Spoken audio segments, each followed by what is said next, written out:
As we gear up for a brand new year, it's time to shift our focus, leave behind the old, and start planning for the exciting possibilities ahead. But I don't want you to wait until January to start this process because you may end up missing out on some valuable opportunities. So today I'm going to share some powerful insights that will hopefully motivate you to start planning now to make next year great. Welcome to the Mind Your Time podcast. I'm Shannon Baker, your host and coffee aficionado. Whether your goal is to increase your side gig income or scale to six figures, you're in the right place. You will learn about the tools, actionable strategies, and tactics you can use to take back control of your time and life. I specialize in helping purpose-driven women like yourself work smarter and tap into the growth potential their business holds.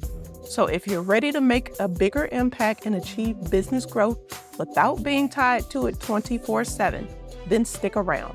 Let's dive into today's topic. Okay, well, let's start by talking about the obvious. I know you've heard the saying, if you fail to plan, you plan to fail. So in a nutshell, if you want to succeed as a business owner, you have to plan. Really, that should be a no-brainer. But the big question is, when should you start planning? The short answer is, it depends. And don't let anyone convince you that there's a specific point in time that you have to have it all planned out and figured out. I haven't met an entrepreneur yet that has that much discipline. Honestly, all of us kind of build the parachute after we jump off the cliff, right? But here's the hard truth about that. That approach doesn't work for everything, not if you want to be successful anyway. And that definitely applies 100% when it comes to your business operations. If you continue to delay streamlining your back office, you're going to encounter some very big roadblocks that are going to delay or even prevent you from achieving your goals. And procrastinating when it comes to planning for growth in the new year can have serious consequences for your business as well. The same is true when it comes to your business systems. And I totally understand that you're putting some things off because you simply have more things to do than you have time. Being overwhelmed by all the things is the top reason we procrastinate. I mean, I've been there multiple times myself.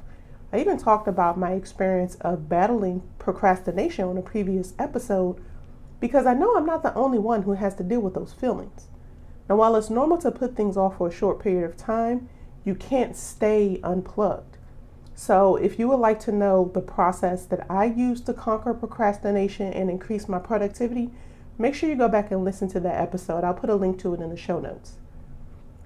Now, when it comes to streamlining your back office, please understand it is not an overnight process. It requires an investment of a number of resources to optimize your operations and really for you to see progress. So if you want efficient business systems, the time for you to start is now. You will be amazed at the progress that you can make in a short period of time when you have access to the right resources that shorten the learning curve. Now, as the year winds down, there's a natural slowdown in business, kind of similar to the summer slowdown. And this is a golden opportunity that you need to take advantage of. Use this quieter period to dedicate time and attention to improving your back office operations.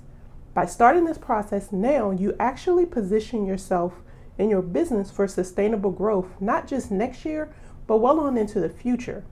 And the best part, your business will then be equipped to meet the increased demand without leaving you feeling overwhelmed by all of it. Now, there are 6 core systems that your business should have in place to run efficiently.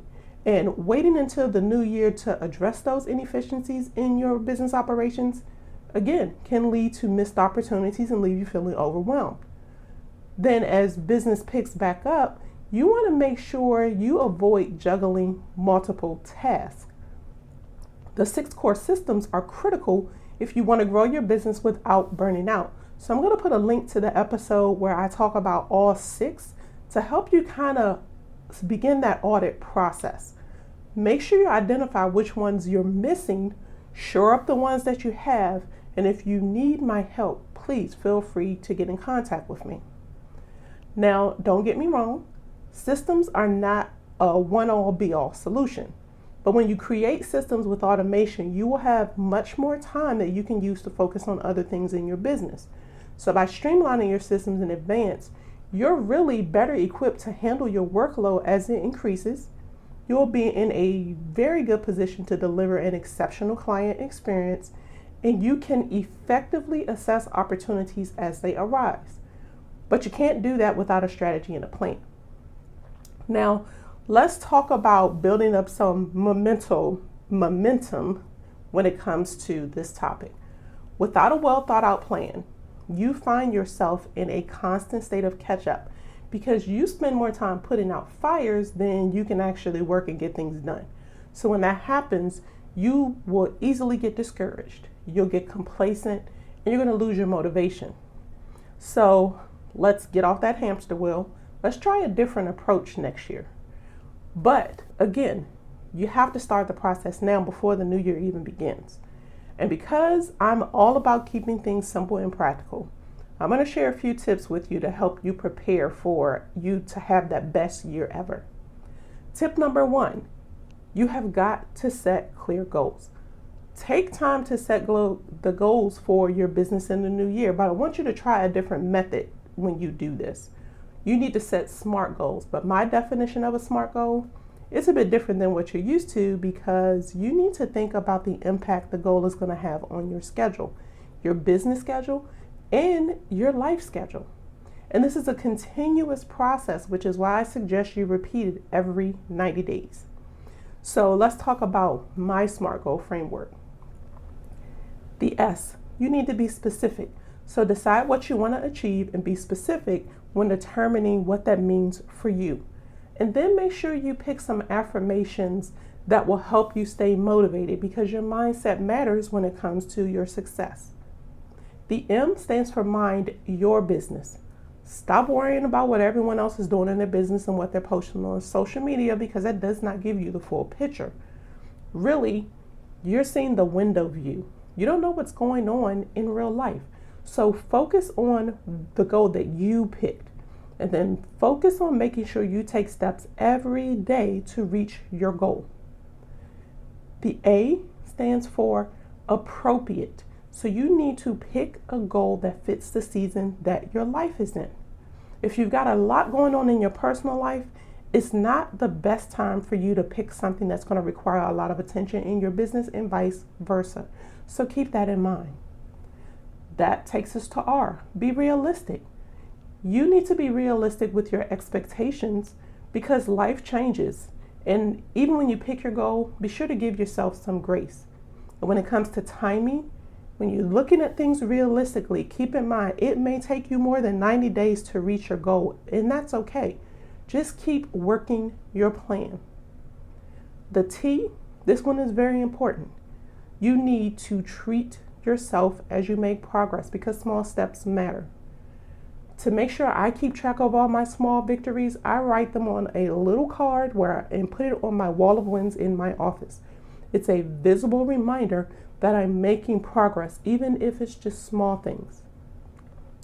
Now, if you want a bit more guided assistance with this process, I have a free audio masterclass called How to Grow Your Business Without Overwhelm that will help you with this.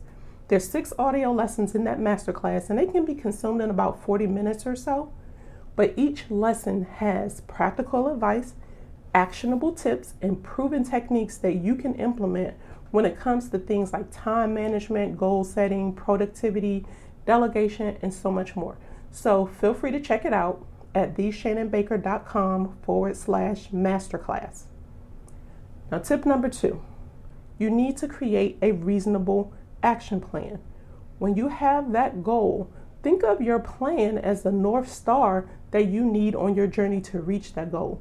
Without it, you're going to end up wasting time, energy, and money. So when you're creating your plan, break your goal down into chunks of time. Set 3 milestones, which each milestone is for a 30-day period, so make sure they're connected. And then break that down into weeks and days. That's how you create your action plan. That plan will help you overcome obstacles, stay focused, and make consistent progress. I recently did a 3-part series on creating a business strategy, and those episodes complement this topic of business planning.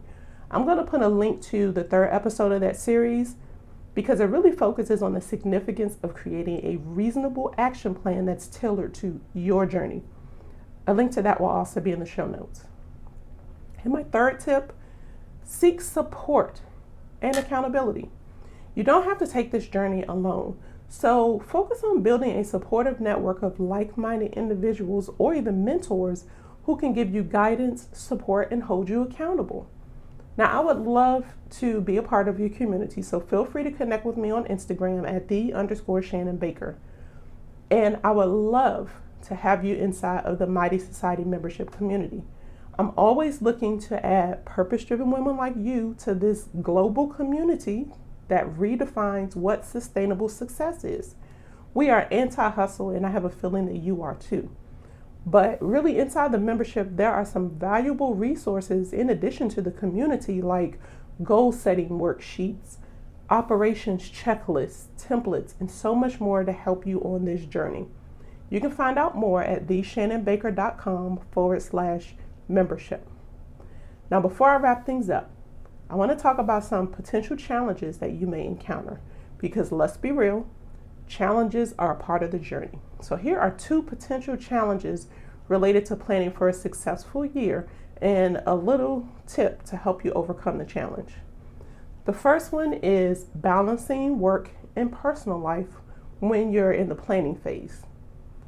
Let me tell you, time blocking is your friend, and there are a number of ways to do it. Find what works for you, but you have to dedicate specific blocks of time in your schedule for planning and strategizing. And for those time blocks to work, you have to put up boundaries to protect your time. You need to communicate those boundaries with your family, with your clients, and you need to be self-disciplined and also communicate them with your team if you have one. That way, you can work uninterrupted during those work time blocks. Challenge number 2 is overcommitting and spreading yourself too thin. You need to practice saying no. It's a complete sentence. If you put in the work to create a plan, you have to have the time and space to implement it, but you can't do that if you spread yourself thin because you're saying yes to everything. So based on your goal, you need to be selective when evaluating opportunities that come your way. That's in your personal life and your business. Prioritize the tasks that align with your goal and really get comfortable gracefully declining opportunities that may divert your focus. Remember, quality over quantity leads to a more impactful result. So let's do a quick recap of what we've talked about today. As we prepare for the new year, it's essential for you to start planning now and not wait until January. So start by addressing the existing inefficiencies in your business operations and start to streamline your systems. This is going to put you in a better position for your business to achieve sustainable growth. I also talked about the importance of setting clear goals using my SMART goals framework. You need to create a reasonable action plan based on that goal, and that's going to help you stay focused so that you can make consistent progress. We also talked about the importance of building a supportive network. You don't have to continue on this journey alone, so please don't sit there with just yourself. We all need a supportive group that we can count on to help us overcome challenges like achieving a better work-life integration, especially when you're in this planning phase, and the accountability piece will help you avoid overcommitting. By taking these steps, you're going to be well equipped to make the next year a good year. But just remember, you need to take action now. Just consuming this content is not enough. So pick just one thing from this episode that you're going to take action on today. Whether it's signing up for the audio masterclass, listening to the other episodes that I mentioned, or checking out the Mighty Society membership. I want to thank you for joining me this week. Now, if you have any questions, feel free to reach out to me to get them answered. And if you found this episode valuable, please do me a favor and help me build my social proof. Go to ratethispodcast.com/mindyourtime and leave a rating and review. And don't forget to share this episode with your biz besties. Take a screenshot, post it in Instagram stories, and tag me at @the_Shannon Baker. Or you can simply DM me and let me know the one thing that you decided to take action on. I can't wait to hear from you. So that wraps up today's episode. Now I want you to use the next 2 weeks to take action on that one thing that you picked, because this is going to be the last episode of the year. But I look forward to you joining me back here in the new year. And until then, keep calm and streamline.